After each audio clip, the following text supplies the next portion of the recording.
draw particularly well. あまり絵が上手くないので。Originally, I was going to have them just bring sun, rain, yuki, 最初はそのお天気のものだけにするつもりだったんですけど。but if it was just 4 things, it's too obvious. 4つだとなんか面白くないので、それだけだと。So I added what I could think of that I could draw quickly. パッと描けるものを出しただけなので深い意味はありません。But if the hebi had been more, if one of the kids had brought up that they were worried about the snake, the story could have gone that direction. もし子供が蛇がいてちょっと心配とかそういうことを言ったらばお話をそっちの方に持ってく蛇を使うお話。Or it could have been a snake egg too. それか蛇の卵だったかもしれない。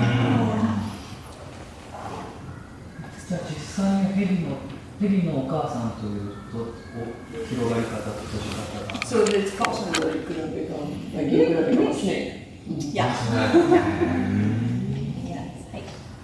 子供の反応によって変えてくる。そうか。今日はたまたまみんな。そう、まあベースにできてたお話で、もしその場で判断してそっちの方がよしって決めたらそうする。You plot something to change it depending on the reaction. Yes, definitely. And when the kids and I speak the same language, I'll specifically ask more questions and pull more of the plot from exactly what they're saying and not just what I think they're saying. 共通語の場合はもっと子供たちからアイデアをもらう。でそれをどんどん取り入れてってお話を作るので毎回違う。But not all of the ideas, just the ones that I know to playable action. でもみんなのを取るんではなくて使えるっていうものを選んで取るので。And sometimes the assistant will also be characters. Yeah. で時々そのアシスタントに入ってる人は違う登場人物になって出てくることもあります。This kind of class can be sequential. 例えば何回もあってお稽古ごとに毎週やっていくっていうクラスもよくあるんですけど。And I usually go the first time I play the character they see every week. The second time the assistant, if I have one, plays a new character. And then the kids play different characters. 最初はそのメジャーの今日だったらお母さんの時とかをジリアンさんがやって2回目の時は他の登場人物アシスタントさんがやって出てきてでだんだん回を通していく中で子供たちにさっきの卵のように子供たちにもいろんな役になってもらいながらお話を作っていく。So today they were all my birds. 今日はみんな小鳥。But they can also be characters that know something that the regular people need to find out. 鍵を握ってるキャラクターとかにもなってもらう。Sometimes they're all the same thing, but they can also be almost anything if it fits in with the story. お話の中に、邪魔にならないキャラクターであれば何にでもなる。And there's never a real an end to the story. It kind of with the kids' ideas, we go towards it, but it just kind of loops back around to different things. お話が完璧に全部終わるっていうのがゴールではなくて、ぐるぐるそのテーマを回りながらそっちの方にたどり着くかなっていう緩い感じで作る。When I work with new teachers, a lot of the times they're worried about doing something wrong, and I say you don't have to get anything done. 新しい先生をトレーニングするときになんか話を完結しなくちゃいけないとかこういうふうにしなくちゃいけないっていうことにとらわれやすいんですけど、別に何にも結果が出せないお話でも全然構わないっていうことを彼女は。The pieces that stay the same are getting into and out of the story, which we didn't do too much of today, but there's always different kinds of rituals that help deepen the story, and songs too. いつも今日はそんなにしなかったんですけど、お話に入っていく、あと出てくるっていう呪文であるとかそういうのを必ず作るんですね。毎回毎回それをやってお話に入る。で終わったら出てくる。で出てきてさようならお片付け、さっきのお片付けみたいにさようならするっていうことをする。Just lots of things to get the story. で、歌も例えばさっき作った歌もそれ書いてきたら毎回やるとかそういうことをどんどん足していくみんな。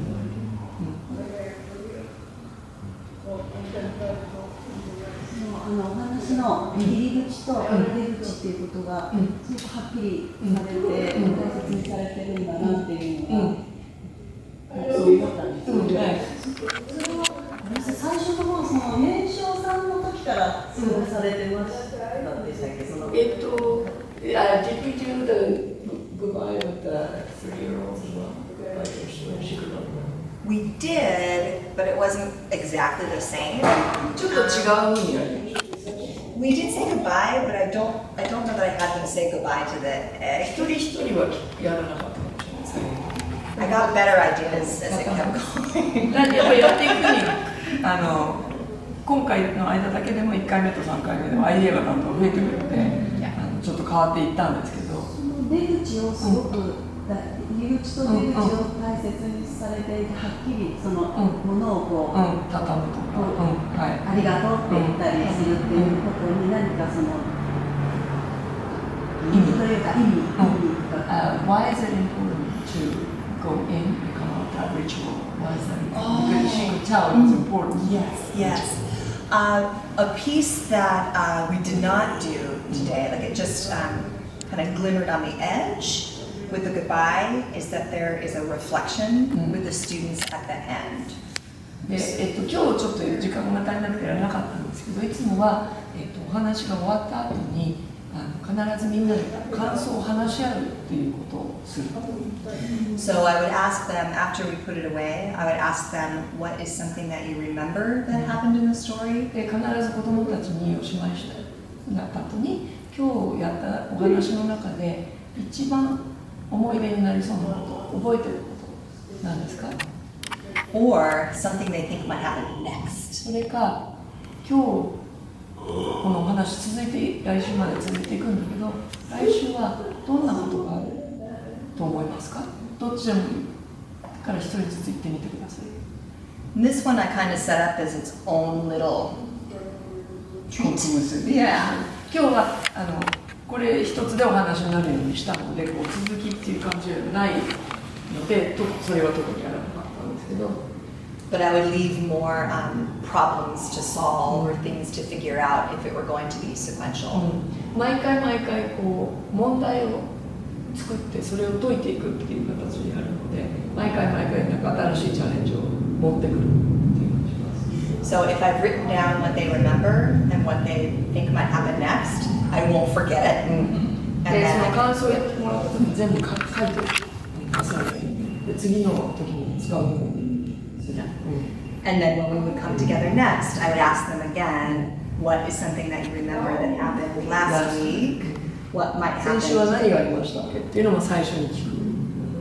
And then we do it with the same rituals, going in and coming out and remember what writing down what we remember. So the purpose of going in and coming out, why it's important is so that A little bit of that, but also to tell the difference between what's real and what's imaginary. で分けるのはどうして大事かっていうと、お話そのお芝居を作る時もそうなんですけど、現実とその想像の世界を分けることが大事。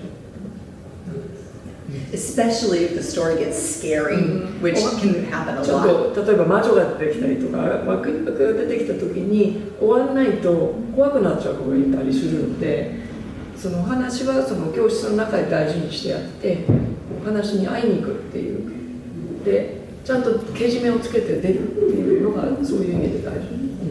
And sometimes if it gets too scary, or if there's a really big problem, or if kids are arguing, I might leave the story quickly, so that in the real world we could talk it just as ourselves 例えば about 喧 how 嘩 to が solve 起こ it. ったりとか問題が生じた時にもうパッとお話から出て話し合う。And I do that in different ways, so that if I had to do the big ritual every time to get out, I would lose the story and the interest. 毎回そうやって時間をかけていると問題が生じているときは収集がつかなくなってしまうので、すぐ脱出できる方法も最初に。Yeah. I've done sneezing myself out of the story, which is like, oh, くしゃみすると話が終わっちゃうとか、そういう仕掛けを作っておく。or sometimes I'll just notice something that's actually in the room, like, oh, the fire alarm. Where'd our story go? How come our story went 部屋に本当に away? あるものを見つけて、なんか扇風機があるね。お話どこ行っちゃったの？ And then we can talk about like what. どうしてお話の中が出てきちゃったんだろうねっていう感じで問題をお話し合うこと。And without getting anybody in trouble, like they were fighting. そうすると一人怒るとかそういうことではなくて、みんなでどうして今うまくいかなかったかっていうことをこう客観的に。So they can learn group skills and emotional and social skills at the same time they're learning about something they know pretty well already of story and structure. だからその自分たちのその他の人がどういう気持ちになるとかそういうことも学べて、その他にそのお話っていうのはどうやって作っていくかっていうことも学べる。I do like a pause button, a bubble, story bubble. So if I go like this, then we go into the bubble together, and we can talk some stuff out, and then we can jump back in. ケイトさんがやるときに何か問題が生じているときにお花をこうやって押すとこうなんていうんでしょう、プロテクションのこうシャボン玉みたいなのができるようになって、お話の中でこう問題を解決できるような魔法で、こうやって話して問題解決してでこうやって話すとまたお話の中に戻るっていうのをケイトさんは使います。Yeah, and then if there's a kid who's really nervous or scared, that can serve as like our secret signal too. So I can just do a little this just to remind what's true, what's imaginary, and that. で子供がお話の中で怖くなったりした時にケイトさんこういうふうにやってると本当じゃないんだよっていうサインになるのでそれで使って。Yeah, their emotions are so high. Even remember when I did the work, right? They're keyed in so hard that it's easy to get. とってもそれやっぱり純粋であってセンシティブなので敏感に反応するのですぐ怖くなる子とかいるのでそれを気をつけて見てあげる、そういうふうにして守ってあげる。There's another thing that you just reminded me of, Kate, that works in this story. I'll teach the kids how to share brave, how to get bravery, and we do get it from our heart, and then you can share it out. 勇気が怖いと思ってる子に怖くないと思ってる子が勇気を貸してあげるっていうことをしてこうやってこういうふうにすると勇気をもらえる。And then whoever needs it can scoop it back in, put it in their heart. And I usually teach it by me being scared first, and so they're getting. ジュリアンが最初に怖がってもらう子供たちが、っていうふうにして見せてあげてで怖くなったらやればいいっていうふうに見せて。And that way, even if we're close together or far apart, we can reassure each other in the middle of the story. でこうみんな散らばっててもそれで安心を送ってあげるっていう。But at the same time, I also tell them it's okay to be scared because all those feelings are okay. It's okay to be scared. We're gonna figure it out. 怖くてもいいんだよって怖がるっていうことも大事なのでお話の中で。Yeah. And if I have to, I'll just like whisper, "It's imaginary." こうやってお話だよねって大丈夫、本当じゃない。マジックっていう言葉になるんですか？そうですね。例えば日本だとこんなの嘘じゃんみたいなことがあって、逆に言えば魔法を解いてしまってさらに現実にドライなことがこれ嘘だから大丈夫だよっていう単語はなんかなるべくならそのまま使い方そうですね。だから嘘というのではなくてこれをお話だよねってみんなで作ったお話だよね。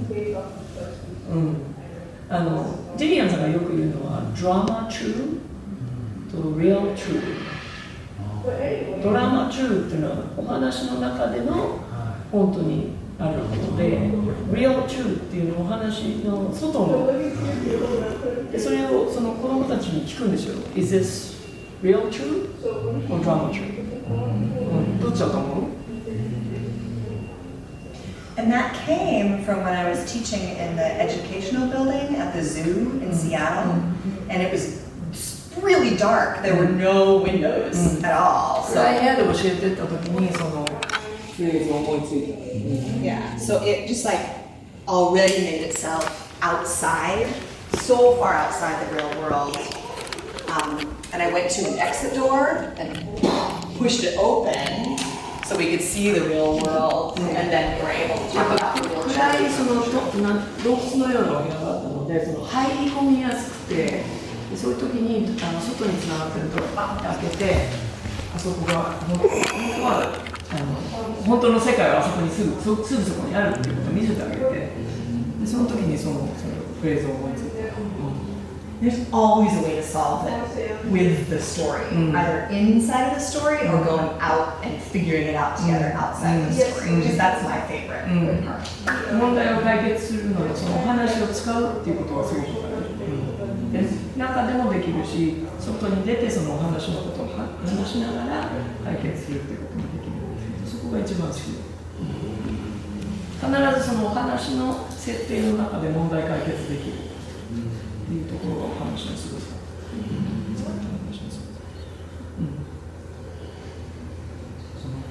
その現実とその話の世界を分けるっていうことの、そういうパニックになるとやっとっていうことに対しての配慮っていうこと以外にもこう出せるようなその何がリスクかとか、何を大事にしてというのがその他に何か。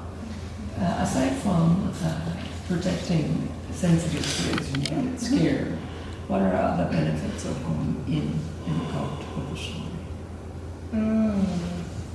How to trust a grown-up. So much because they're so little, they still don't really know what really is true and what isn't.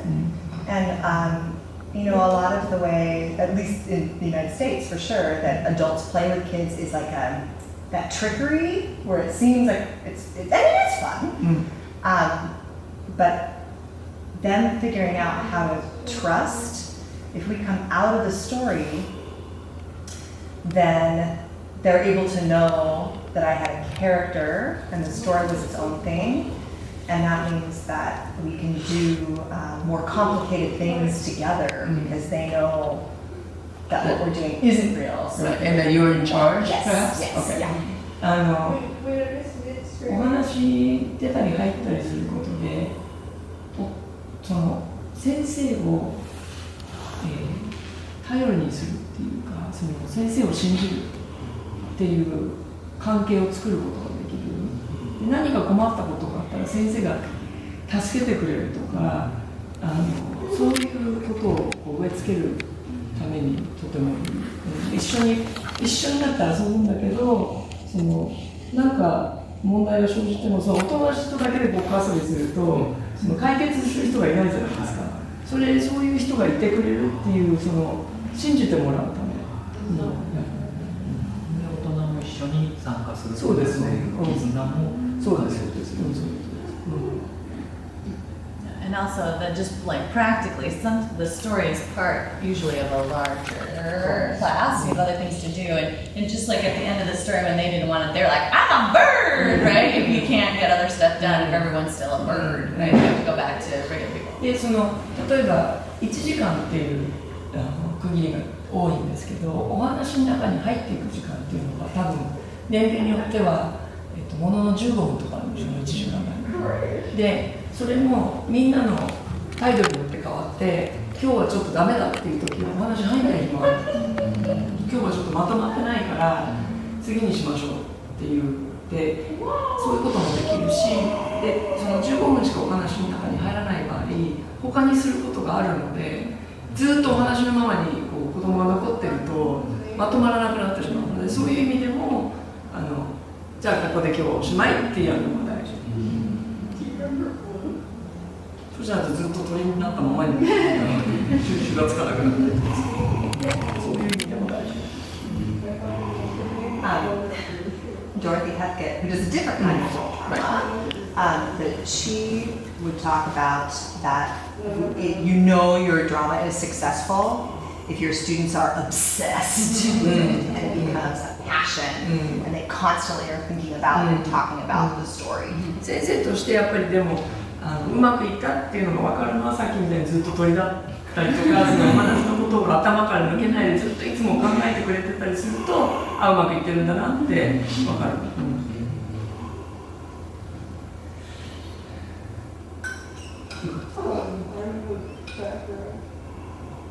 彼女はいろんな若手を20年以上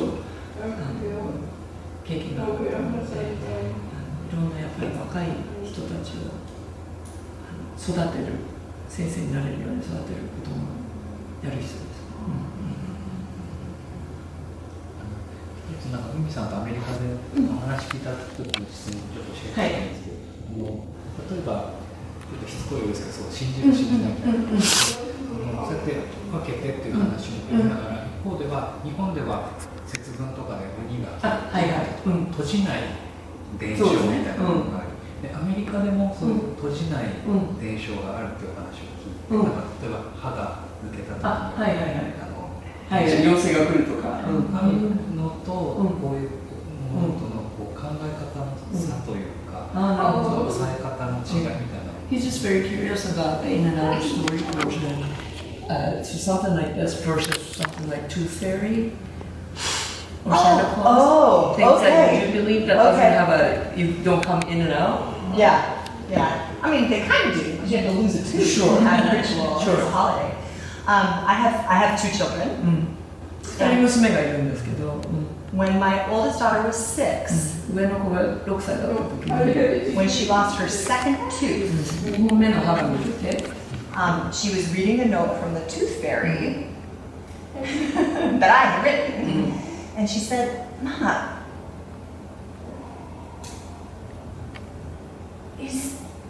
are you the tooth fairy?" And I asked her what she wanted me to, how she wanted me to answer, real true or drama true. And she said, "I want to know the truth." And I said, "Yes, I am. I'm the tooth fairy." And she said, "Oh, Mama, thank you so much for bringing me all of these things." And then throughout the day, she realized, oh, you're the Easter Bunny. Oh, you are the Switch Witch. Oh, you are Santa Claus. All throughout the day. And that she agreed to keep the secret with me. And she believed for years after that my husband didn't know.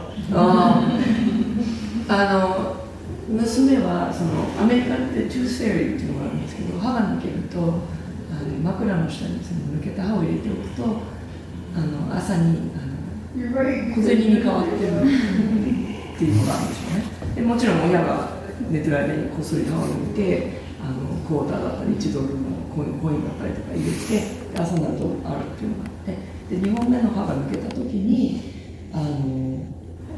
ひょっとしてお母さんがやってるのって聞かれて、でどういうふうに答えてほしいのかって聞いたらしい。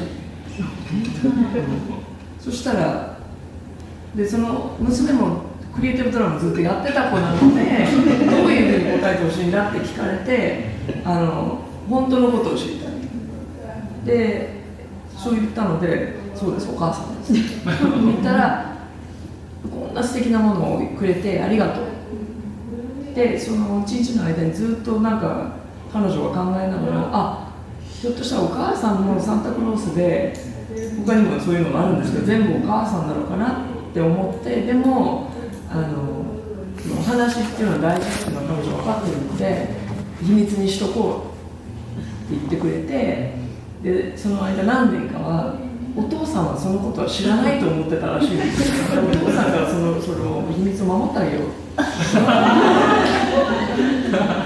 Yeah, so I think that part of having the rituals and the trust in an adult really helps the children understand that their contributions are valuable and really make the story go, and it's not just the grown-up doing everything. So it gives that strength that they will need their whole lives. でやっぱりそういうふうにしてお話を作っていくときに子どもたちも自分の意見が大事だっていうことを学ぶので、それでコミュニケーションを取りながらみんなの意見を聞いて何か一つのものを作るというスキルもつく、でもさっき言ったようにトゥースフェアリーも実は入り口と出口があるんですよね。歯が抜けないと来ない、それが入り口であり、お金になった時は出口なんです。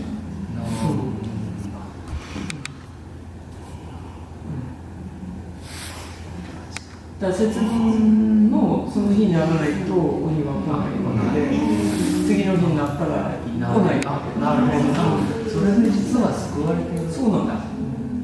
節分の日ずっと毎日鬼がいるわけじゃないので、それはお母さんがちょっと使い続けるからそういう日をまたいでくるよ。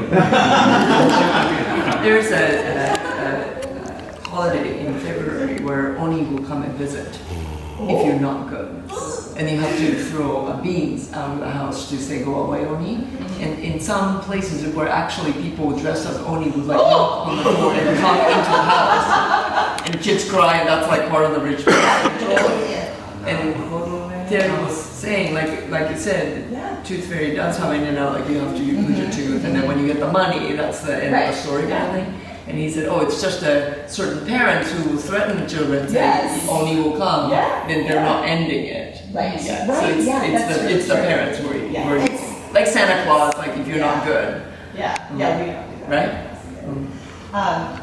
This is so interesting because when I teach creative drama in Seattle, no one really asks very much about the ritual of coming in and out.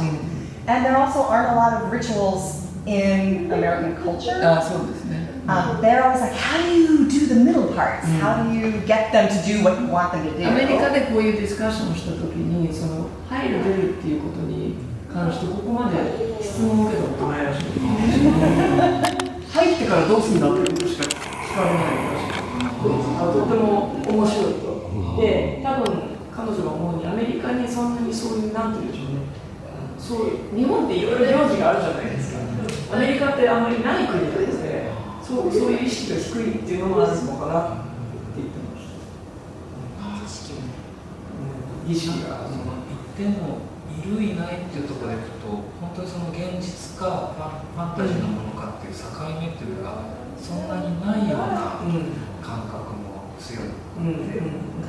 妖怪そうですよね。いるいないということに対して大人があまり責任を取っている姿を見ていから逆にその責任ということに対して、無責任だったのかなって思うのもあるし。 There are a lot of things in Japan that like yokais and Shinto gods and things that are different from other religion that parents don't really say that's not true or that's true or like it's kind of vague. Sure. So he's now kind of questioning, is that irresponsible or like is that Well, I mean, that's one of the reasons I really love it here. それがでも日本の素晴らしいところだと思います。そういうなんかミステリアスななんかいいかもしれない的なところが、それもそれで文化で素敵だと思います。 Because it's not, and the way I do story drama is like lots of magic and ordinary things, which is not how everybody does it. But I think that is important too, the trust in how to trust an adult, not just to trust an adult, but how to trust an adult. Seeing the immediate value and use of their own contributions, but also, and if in a story,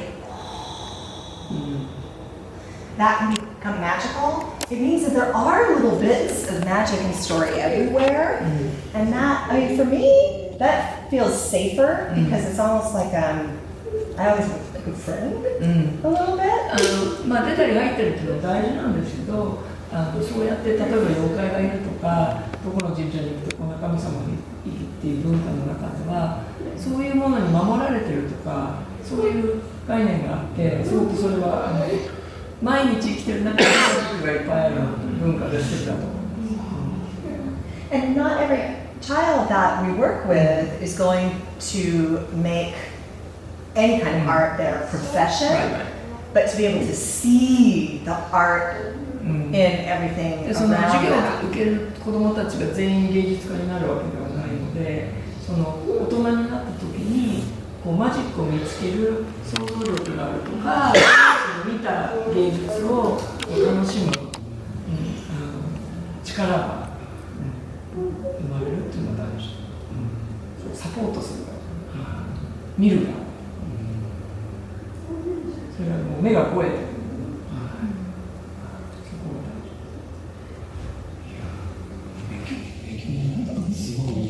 3、4、5で明らかに感じた形なんですけど、特にこの3歳の時はリアルとそのイマジネーションの境がちょっと曖昧なところがありますが、その子たちとやっぱり何かすごくこう注意していることっていうか大事ですか？ Clearly, the 3-year-olds have the hardest time telling the difference. Is there a particular different thing that you try to do with that age to not to have the Yes, more common with younger is making it more just playing with things.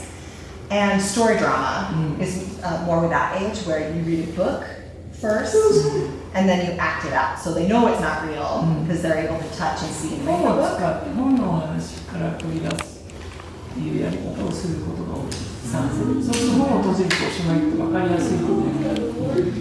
And then their brains are also at that stage where repetition is what they want to do. 繰り返してやるのがその3歳児なんていうのはとてもやりやすいし好きなことなので、その毎回やるときに同じ本をずっと使うっていう。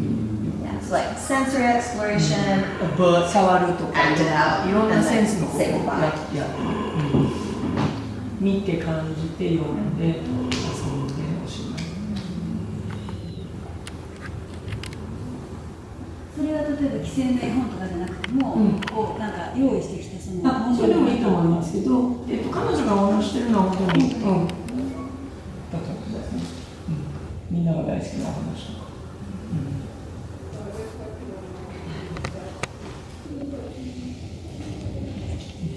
いいですね。はい、本当にもう長いね、今日で3日目ですね。こちらこそです。